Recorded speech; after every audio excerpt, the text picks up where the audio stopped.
in the case of Kannur University, when the appointment was being made, so many people represented against it.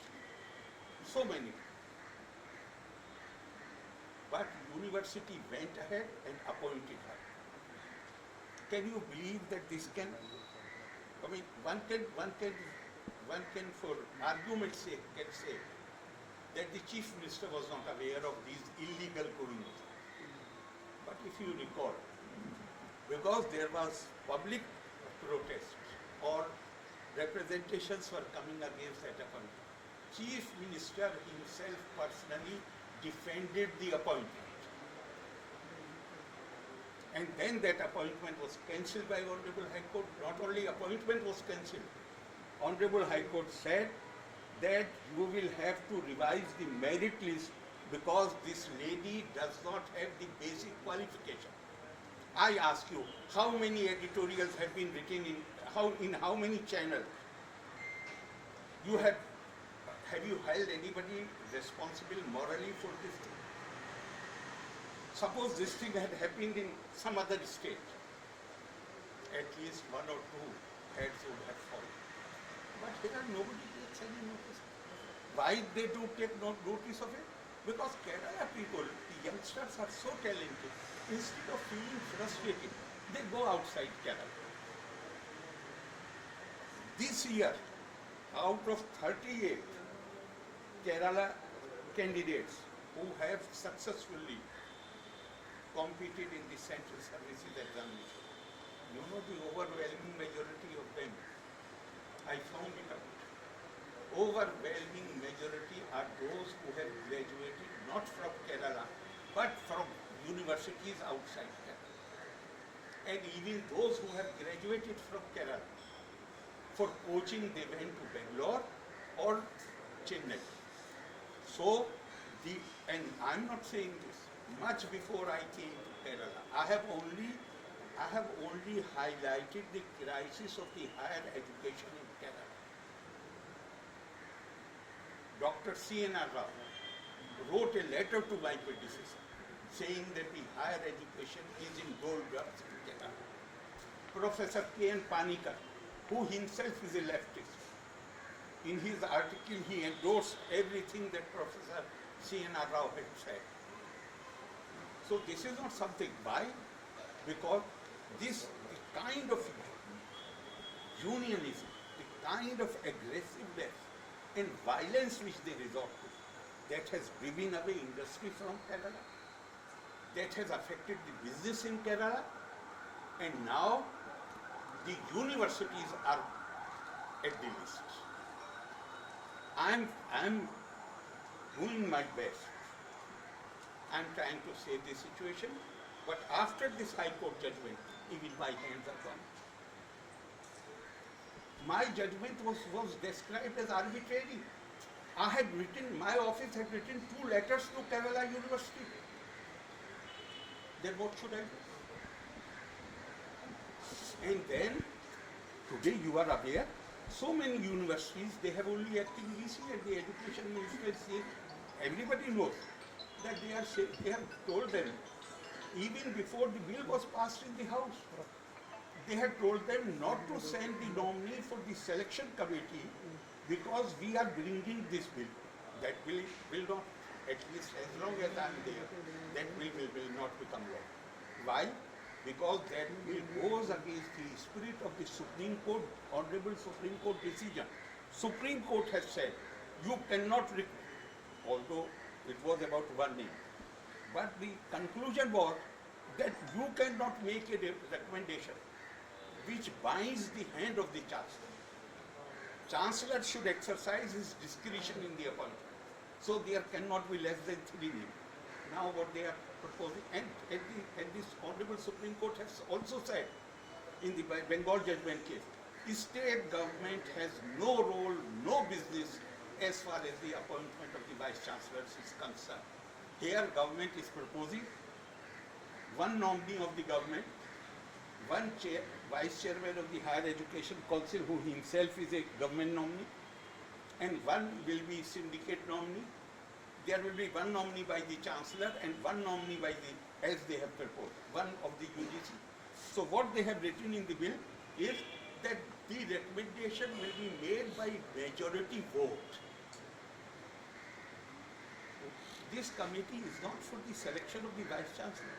This committee, what they are proposing is only to recommend the names who can be considered. They cannot take decision. Why this voting?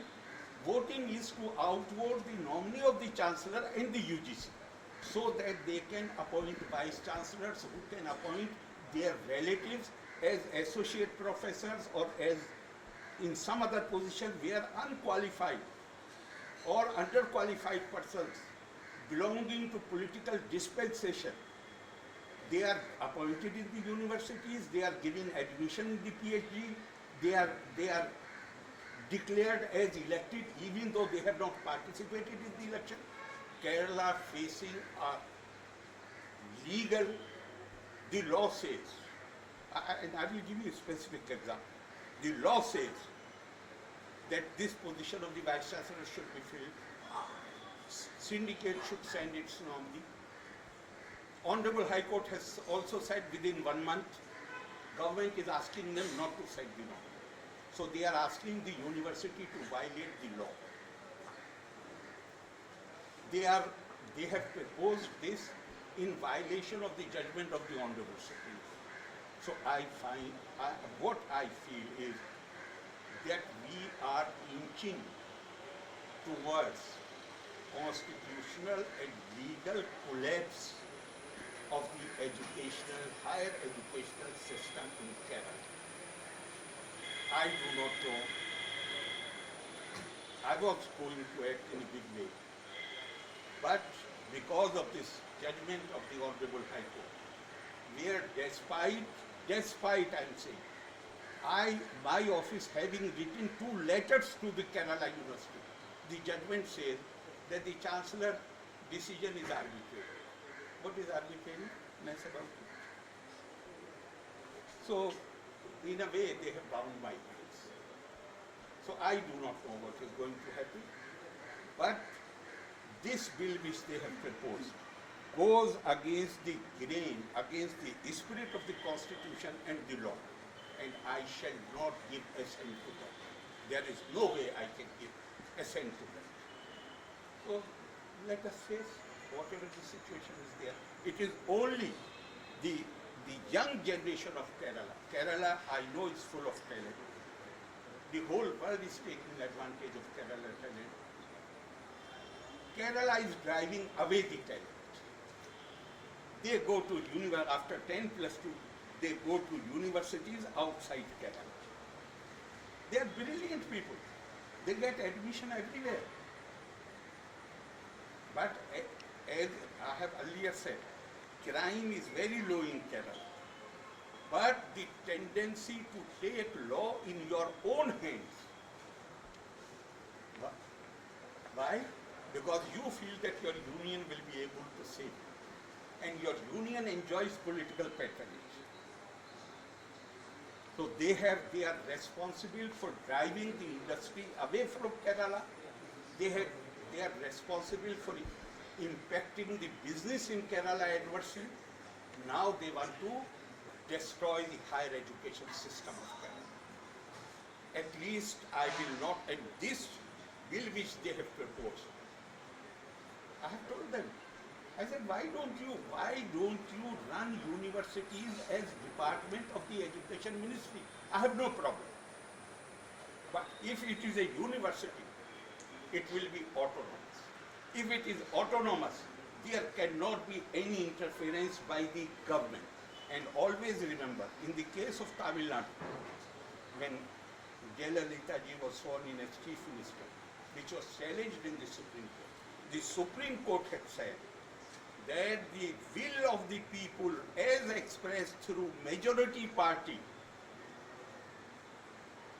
can be enforced only if it is in accord with the Constitution and the laws. Majority does not mean that you will appoint the relative of your private secretary. Suppose Chief Minister had not defended it publicly. then one could have taken the view that he was not aware of it. He defended it publicly. And finally what happened? Honorable High Court cancelled the appointment and asked the university to revise. Does it not come under the Prevention of Corruption Act? It's not only a question of saving the higher education. This was simple and pure corruption, where you were using your official authority to favor your relatives. So it's a worrisome situation. I'm only sharing that because I find difficult to work in the light of this Honorable High Court single judge order, which cancelled my order, constituting, and it was specified clearly in that order that when the syndicate chooses its nominee, he will join the committee. What was the arbitrariness about it? But my hands are bound now. Sir, while reporting such cases regarding the court documents, fake certificates, media people have been charged by working conspiracies and reconciliation journalist Akila Nandkumar from the conspiracy. Yeah. What's your opinion? I do not know what is my what opinion I should give. I have not the kind of terrified media that I see in Kerala. I have not seen in any other state. Absolutely terrified. If the Kannur University incident had happened in any other university, some heads would have rolled. Not a single paper has even written an editorial. In no discussion I found it. Discussion is different. Discussion for the news channel, discussion is different. There is one thing that you discuss an issue, and there is one thing where you stand up seeing the injustice which is being done. An unqualified person who cannot be summoned even for interview was being appointed as associate professor. And nobody raised eyebrows. Kerala media, according to me, is a terrified media. And this is not something new.